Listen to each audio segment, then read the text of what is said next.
been a long journey, ladies and gentlemen. It's had many twists and turns along the way. I came to find out that another research project, which goes back to the early 1980s, was connected to this. We've all heard of the deep underground military bases, right?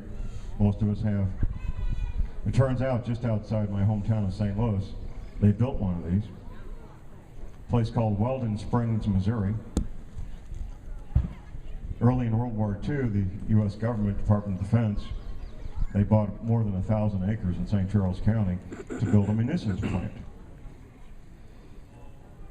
In the mid to late 1950s, they built a second plant. They took about a 40-acre corner and they built a separate plant to make nuclear material for the Department of Defense. That was shut down in the late 1960s. In 1979, the Department of Energy announced a Superfund cleanup site to clean up the nuclear waste at that location. I didn't think much of it. They drug in some job trailers. I'm out there training with the Army Special Forces on weekends. No big deal.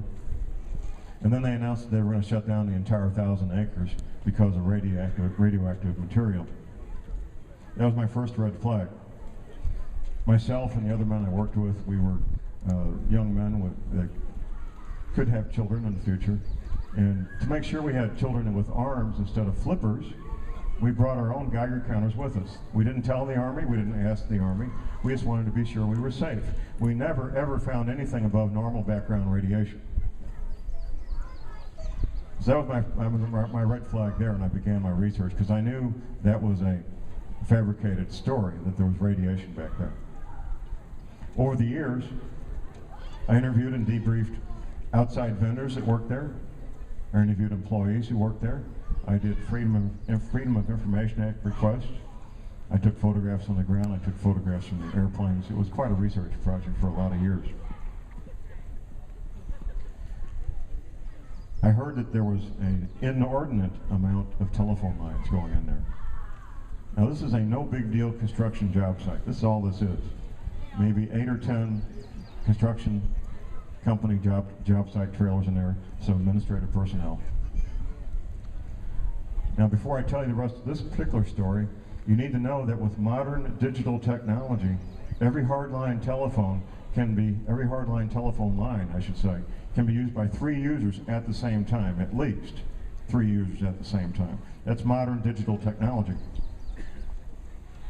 So I did a FOIA request asking how many phone lines I got coming in there. The answer came back, 500. 500 phone lines.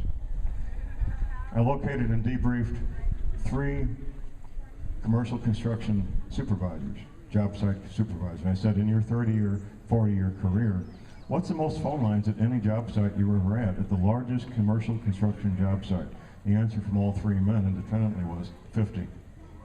They'd never been on a construction job site that had more than 50 phone lines. Anybody ever hear me on the radio with Ann Morrison? She's on with me a lot. Yeah. We've got her on a schedule right now for every Friday morning. Ann was a Department of Energy employee working there. She's an engineer, she's a scientist, she's got a couple of degrees under her belt, very bright woman. She had a colored ID badge when she was on the premises.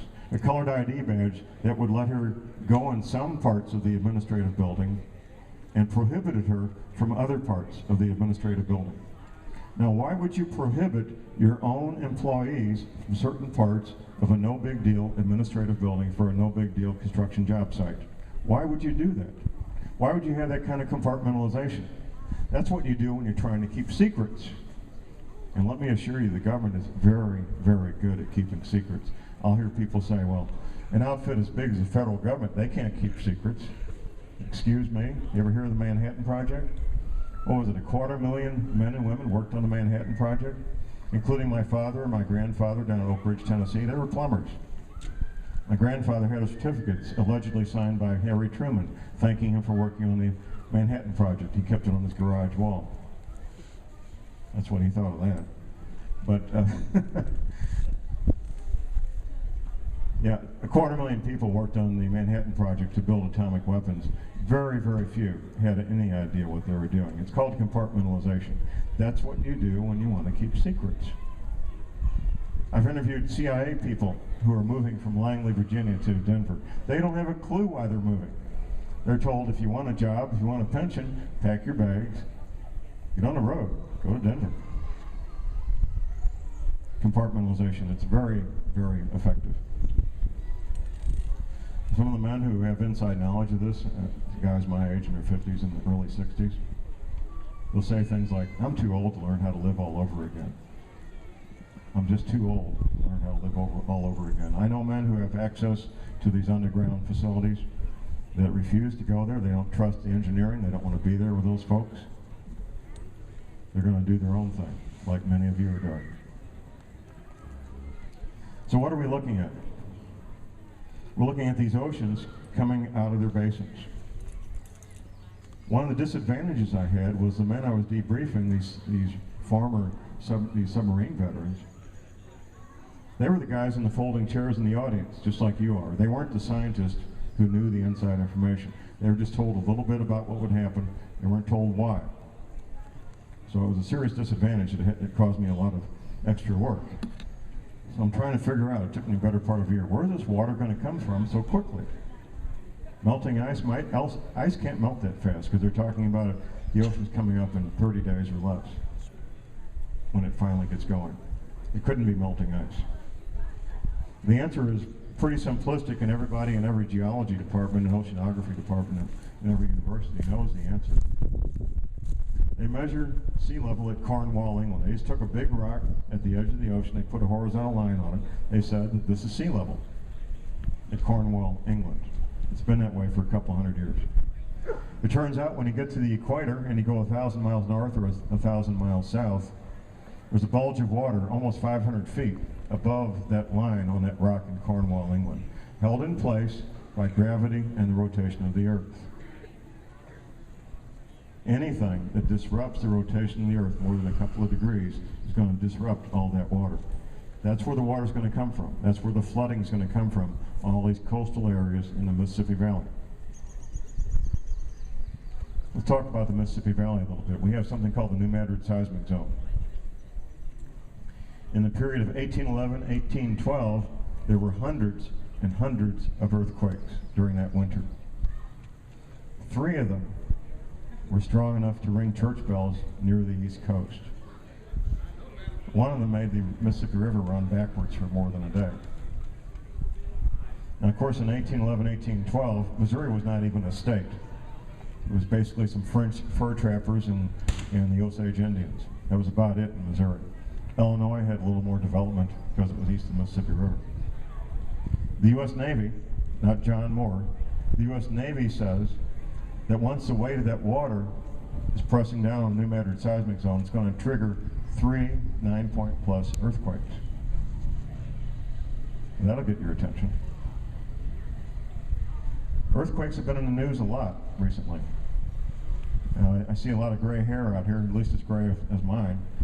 And my recollection is up until 5 or 6 years ago, we may hear about 1 earthquake, maybe 2 earthquakes a year, and it would make the national news, right?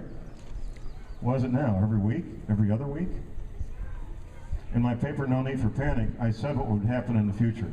Increased number and severity of seismic activity. Increased number and severity of volcanism. Increased number and severity of violent, bizarre, dangerous weather-related events. That's what would happen in the future. That's what I wrote in 2006. Well, the future is here right now. The future is here right now as we speak. What are all the effects? I touched on them briefly, but it's good to know what they are. When the pole shift occurs, and the Navy is pretty certain there's going to be a pole shift, we'll have 200-mile-an-hour winds for anywhere from a day to 2 days. The jet stream is going to come down to the surface of the planet. We're already seeing isolated examples of that. There was a forest in the Czech Republic that was flattened by straight-line winds about 4 or 5 years ago. Here in eastern Missouri, we had straight-line winds knocking down a lot of trees about 4 or 5 years ago. A couple of years ago, on May the 8th, we had a hurricane over land. My friend Ann Morrison, once again, she was at a training session for Skywarn It's a government program that teaches plain old civilians to accurately look at weather and accurately write down what they're seeing and report back to the county sheriff's department what they're observing. Skywarn. So she's had a Skywarn training class in St. Louis County, about 4 or 5 weeks after Hurricane Katrina. During a break, this young scientist, a young NOAA scientist, young enough to be her son, out in the hallway on a break, he says the following: just wait until you start seeing these hurricanes forming over land. And of course, Ann Morrison already knew enough to ask a follow-up question. The young man instantly knew that if he answered the follow-up question, that his career and his pension would be on the line, and he ignored the question. He wasn't about to go there and put his pension and his career on the line. On my DVD, I have the image of the first hurricane over land. It was over Oklahoma a few years ago. One we had here a couple of years ago, even the local FM radio station in my neighborhood was calling it a hurricane. What's a Category 1 hurricane? It has to have counterclockwise winds, a well-formed eye, and sustained winds above 75 miles an hour. That's a Category 1 hurricane. And that's exactly what we had moving across southern Missouri. We had the equivalent of 1 year timber harvest on the ground in a couple of hours. You drive down through the Ozarks right now, you'll see thousands of trees just lying flat on the ground. There's more timber that could ever possibly be harvested before it rots. A hurricane over land. You know, if you were in school to be a meteorologist and you told your instructor that such a thing could happen, you're going to fail weather school. You know, at least if you told them that 4 or 5 years ago, you'd fail weather school and not get your degree as a meteorologist. Traditional meteorology says hurricanes, their energy comes from warm water. Obviously, there's no warm water in the Ozarks, not that kind of warm water anyway. My friend Professor Mechanic understands weather better than most. If you're not a student of Professor Mechanic like I am, I urge you to become a student of Professor Mechanic. Get his books, listen to his lectures. He has a 1-hour radio lecture every week. University level information in a format that most anybody can understand. He says the nature of hurricanes is they're electrical in nature. That's where they get their power. They get their power from electricity in the air. It turns out that all lightning is a concentration of the electrical energy that's up there all the time anyway. That's all it is. Fascinating stuff, and Professor Mechanic is the man to go to when you want the scientific answers.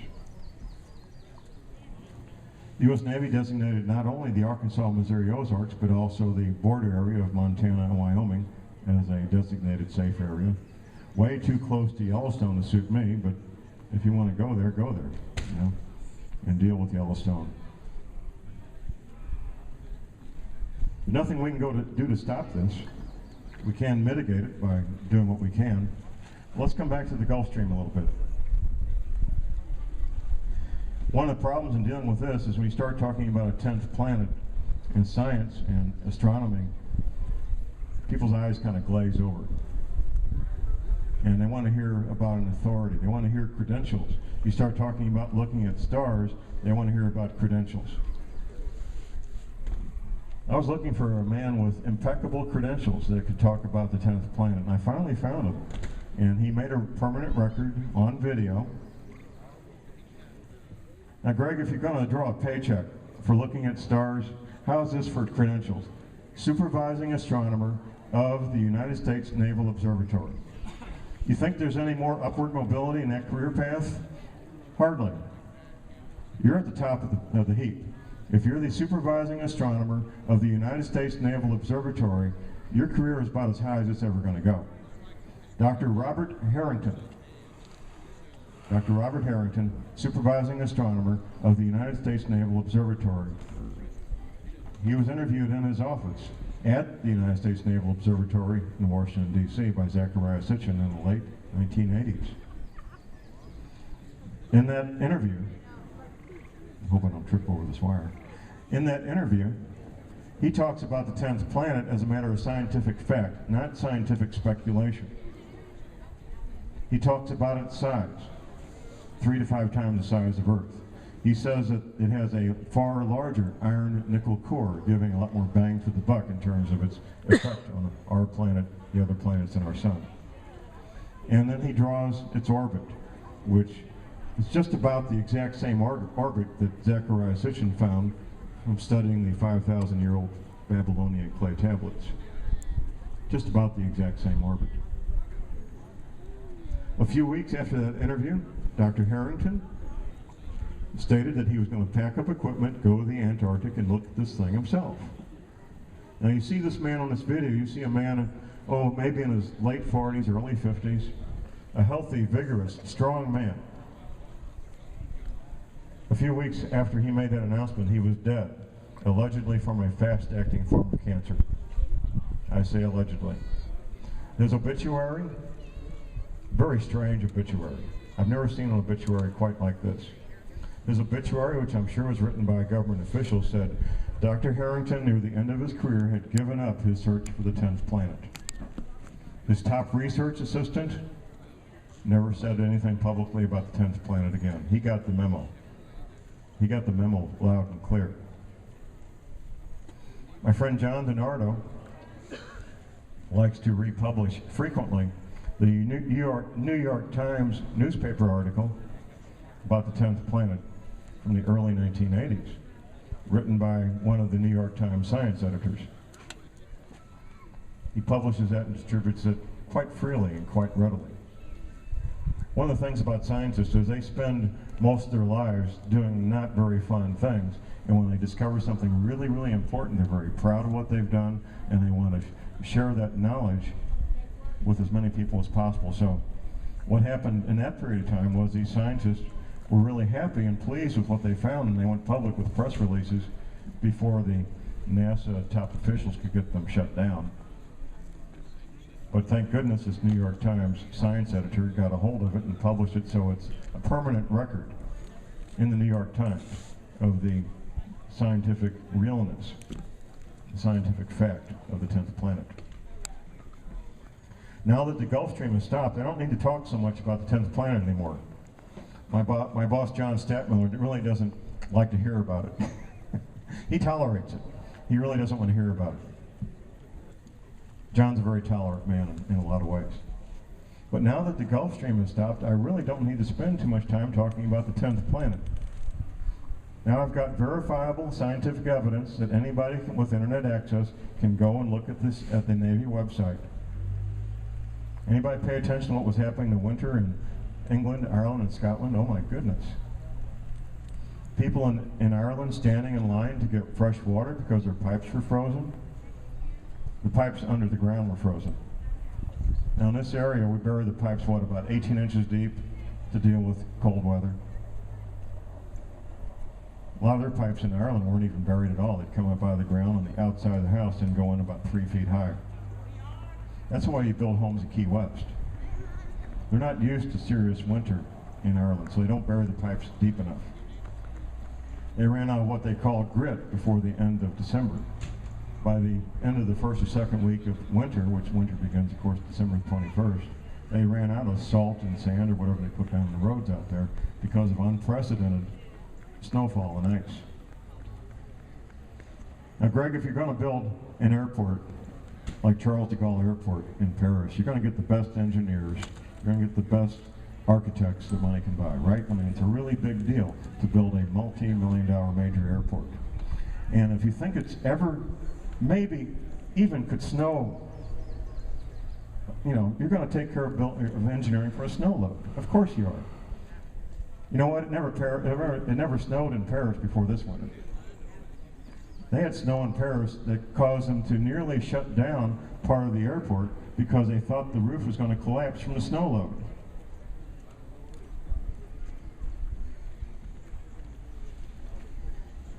How am I doing on time? 5 minutes. Okay. My friend, the college professor, I gave him my paper in Relief for Panic. He read it. He gets back with me. He says, John, is there more than these 23 pages? And I said, well, Sandy, how about the 5,000 pages in the bibliography? This presentation in the short form is normally 3 hours. I got 50 minutes, and now I got 5 minutes left. I'm going to encourage you to get a copy of my DVD. I'll be back there signing copies for you. We also have discount tickets for the Expo Preparedness in Springfield next month. You need to educate yourself. You need to figure out what this means for you and your loved ones. So many different things for different people. The evidence is real. The evidence is verifiable. And once you verify it for yourself, it's far too important to take the word of a homicide detective for something that's important. You need to check it out yourself. Verify that the evidence I'm presenting is real. Now, I've done trial preparation for a number of very serious matters for a lot of years, and my lawyer friends who watch this, they recognize trial preparation when they see it. I present the evidence, you're the jury. That's my job. I bring the evidence to the table. Your job is to evaluate the evidence and determine if it's real or not real. Since it's verifiable and real, of course you can come to no other conclusion. Then you're left with a quandary. What do you do? What do you do? I work with private consultation clients on this all the time. Hopefully the husband and wife will be on the same page. Frequently, one or the other thinks this is something they really don't want to expend family resources on, time and money. Hopefully both spouses will be together and they can reach a conclusion as to seeking a safe haven for the people they care about. Making sure there's food, potable water, a way to grow food, medical supplies, and people get training. I encourage people to get training on what you need in a safe haven. The skills are mostly commonly found in farms and ranches all over the country. Dozens of skills. The two skills that are not so common are ham radio skills and emergency medical treatment skills. Those are the skills that are in short supply and in very high demand. In fact, working with my mayor, chief of police, and the fire chief, we went to some trouble to identify the ham radio operators in our community and everybody who at some time, currently or in the past, has had any kind of emergency medical skills. We're doing it countywide also. Any kind of emergency, short-term or long-term, you want to identify and know who those people are and have them on your team. How do you find your local ham radio club? Go to your local Radio Shack, talk to the manager. Ham radio people are in there all the time getting the bits and pieces that they need. Go to the FCC website. Go to the ham radio section. Every ham radio operator in the country is listed by zip code. Frequently, your local fire department will give emergency medical treatment, training, local junior college, sometimes a hospital. There's lots of ways to get emergency medical skills. Get those skills now while you can. Get the equipment. Get the supplies now while you can. I got a couple of minutes left, Greg. I'll repeat what I said earlier. Gentlemen, this will happen in your lifetimes. Not your children's, not your grandchildren's. This will happen in your lifetimes. These Navy veterans aren't worried about the timing. They know they're ready. They've got the training, they got the supplies, and it's far better to be 1 year too early than 1 day too late. I'll be back at the table after this, and I thank you all very much for your time.